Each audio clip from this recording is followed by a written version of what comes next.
What is up, everybody? Welcome back to the channel, and welcome if you are new. So today is going to be the first video of Madden 24 here on the channel, and it's going to be a quick one today. Not too much to go over. All I want to show you guys is the new settings that you can find in Madden 24 for your franchise mode and for the gameplay in general. Now, if you are new here, you're seeing the two teams that right now, at this moment, are leading my poll for the next franchise series I do on the channel. So if you are interested in seeing more of that and want to decide, potentially help decide who is going to be my next team, make sure you go over to my community tabs and check out the poll that I just posted a couple of days ago about that. As of right now, the Bucks are winning, so we will see if that continues. It looks to be a landslide right now. But anyway, I want to show you guys the new settings and what you can expect to get out of them. So without further ado, let's get right to the settings. All right, we're going to create a franchise here, and I'm just going to do it with the Vikings. I'm not keeping this franchise. I just want to show you guys this section here. It looks the same, but it's also, the way it's laid out is a little bit different. So make sure you go through all of this stuff to make sure you're not missing anything, because I went through it a couple of times and I sort of messed myself up and missed something. The first new thing you'll see is that the commissioner settings for like the password and the league name are now on the top of the screen. And coming down here, you can see the gameplay settings, and this is where we're going to see the first new stuff put in. And while this is not exactly new, it is expanded. And this is the play call cooldown and the limit, which has now been broken up in between offense and defense. The reason that this is such a cool feature to me, even though it's a small one, is because we tried to run the cooldown limit a few times in some leagues that I was playing in the way I play, which is CPU versus CPU, which I know is not the same for a lot of you guys. You would limit the play call, but it would actually hurt the defense more than it would hurt the offense, because the defense only has like 3 or 4 different types of plays that they call within variations. But the base, you're calling cover 3, cover 2, cover 1, cover 2 man, and then cover 6. But then there's just a bunch of different variations of those play calls. And the books, how they're set up, they call specific formations, and you could run into where the team couldn't call a cover 3 play because they've already used their cover 3 play how many times, and this is the set that the book runs the most. So if you were running your normal nickel set a lot, which some books are set up to run specific formations a majority of the time, you would run out of being able to call cover 3, and it would put your defense in a bad spot. So with this, now you can play around with it, and you can change it for both offense and defense, which I really think is awesome to see. The next one, the most important setting that was added, and I thank everything that this was put in, is the ability to turn off the stupid momentum meter. I'm sorry if you like it. I, for one, absolutely hate this dynamic momentum meter. So now you have the ability to turn it off, turn it on, do it however you want. I, for one, will always have this turned off. This creates the game to just go way outside of norm. In my opinion, it makes plays happen that probably shouldn't happen. It forces narratives in the way I see it. So I'm gonna have this off all the time.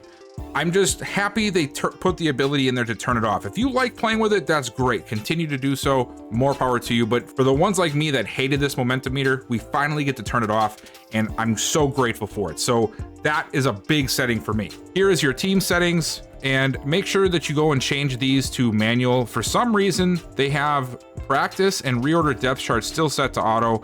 And that also brings us to the next new one, and that is the reorder depth chart. Last year, you guys know, you probably had it happen many a times, or know somebody who did. Their depth chart would just randomly reorder for no reason.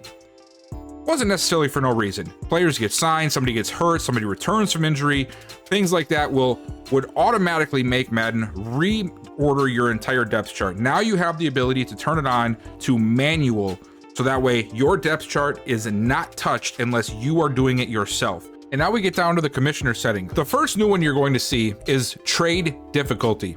I sort of applaud Madden for this. The reason for it is they said they reworked the trade logic and they did all of that stuff, and that's great. But I feel like they know that it's almost too difficult to perfectly capture how to mimic an NFL trade market, because of how every trade is different.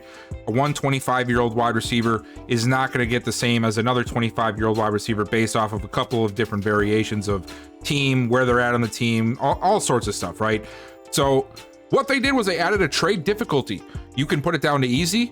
Probably it'll be similar to how it was in the past, where you could just trade anybody you wanted to. Normal, you have hard, and very hard. So you have you have 5 settings. You have very easy. I didn't even know that. Very easy, easy, normal, hard, and very hard. You'll have to play around with this. I'm going to do that myself, and if I learn anything else, I will definitely let you guys know. But play around with this, see how difficult it is for you to trade, and just find what's going to work best for you and for your league to make things a little bit better for the overall health of the league that you're doing.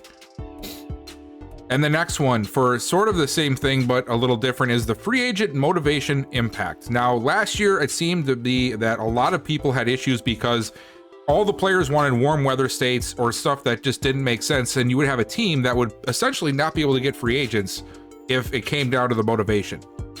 Now, again, you have the ability to even turn them off. So you can turn free agent motivation completely off if you want to. You can have it low, normal, high, and very high. Now, again, you'll have to play around with this and decide what is going to work best for you. It's not going to be the same for everybody. Maybe you want it almost impossible to, sign somebody. Maybe you don't want it to impact them at all. Now you have the option to do so, which I think is awesome to see. Relocation settings. Now, especially, this isn't new, but with the new way to do the relocation, how they can do it immediately, you definitely want to make sure that you're touching this. If you don't want people to relocate, make sure you change it to disabled. That's just a straight up tip for you guys. They can instantly change their team right now. There is no waiting a year or anything like that. So very quickly, you can have a whole different team in your league. So make sure you do this too if you don't want users to be able to do it. I don't believe that this was in last year's game. If it was, I'm sorry, but I'm just gonna say draft timer. If you don't want to have to go down and hit pause on the draft, which sort of makes sense to me, you can just turn it off. I think that's a good idea. Most of the time people are picking relatively quickly, and even if you are using the timer, 2 minutes is just not enough time sometimes to make a pick. So you have the ability to turn it off. The fantasy draft order, now that you have the ability to do 2 different times, whether it's a snake or standard. They had it wrong in their a little announcement. They had snake the entire time. They didn't have standard. Now you have the ability to do the standard order if you would like. All right, and now after the franchise settings, you're gonna wanna go down to your XP slider settings tab, because this has a whole lot of new stuff for you to do now too. Of course, you have the regular XP rate that you could always change for both offense and defense, but now you also have the ability to set certain XP rates just based off of their age alone. And then you also have the regression rate. You can now set how quickly or slow players will regress based off of their position and their age. So not only can you do it by position, you can also do it by age. This is a big time game changer, guys. Seriously, I'm happy that this was put in, because too many times, and you guys saw, if you watch my franchise series, we'd have guys that are 37 years old, they're still a 90 overall. That just should not be the situation unless they're a quarterback or a kicker or something like that. There needs to be something more for, running backs and linebackers and corners and things that require more speed and agility. They just don't keep it as long, and that's just the way life is. So now you have the ability to adjust this based off of, what you want it to be. Now, at some point later on, once I get a little bit better handle on how these work and how it affects things, I will probably put out a video giving you guys a good idea of where to put your things for a realistic situation. But as of right now, I'm still working on that. I'm still toying around with things, so I don't have that for you guys yet. But a big addition here to the settings menu is being able to change the regression rate for these players. And now we get to the final new addition to the settings menu here, and that is the draft class strength slider. You can change how good of depth you will have at each position now. And one thing to note, look here at the side here, it says settings will only affect the current class if set prior to regular season week 1. So if you want to change this from year to year, make sure you do it in preseason. Don't wait until after week 1, because then it will not take effect on the class that you have coming up. So keep that in mind so that you don't lose out on having a better running back group or a weaker quarterback group, something along those lines. This should also help out those long-term franchise players like myself, because as you guys saw, if you watched my franchise, we had so many quarterbacks and running backs that people were actually good just getting sat in free agency because no teams needed them. Now you can adjust this. You can make it to where you have no quarterbacks for a class because you just don't need them.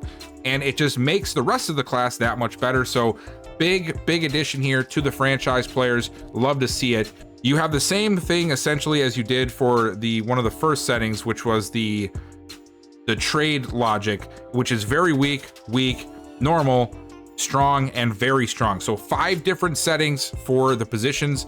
You can't obviously turn them off because that's impossible, but you can just toy around with this, change them to how you like.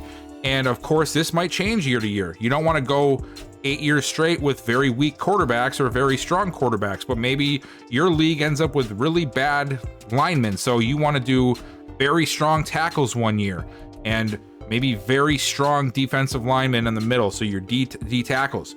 This is a big addition. So make sure you check this out and you do this every year, again, before week 1. Don't do it after because it will not affect your current year's draft class. And there you have it, guys. That is all the settings that I wanted to show you. Very quick video, nothing too elaborate to go over in this one. Please consider dropping a like button down below if you like what you saw. And if you are new here, consider dropping that subscribe button. I will be doing a long-term franchise, and I believe I'm going to be doing a superstar mode. It looks like the majority of my community that voted wants me to do one, so I'm going to try to fit that in. Got plenty of other videos that I'll be doing throughout the course of Madden 24, so consider sticking around, and thank you guys so much for checking this out. Let me know down below what you guys think of the new settings and the new game, and keep an eye out for some more awesome content coming out in the next couple of weeks regarding Madden 24 and my upcoming franchise. And if you did not yet vote, please go over to the community tabs on here. I have 2 polls out I did this past week. 1, do you guys want to see a superstar mode? And 2, I have a list of 4 teams that I'm going to be doing for a franchise, and you guys are going to get to decide which one I do for the majority of Madden 24. So make sure you go and check that out, and I'll see you guys next time.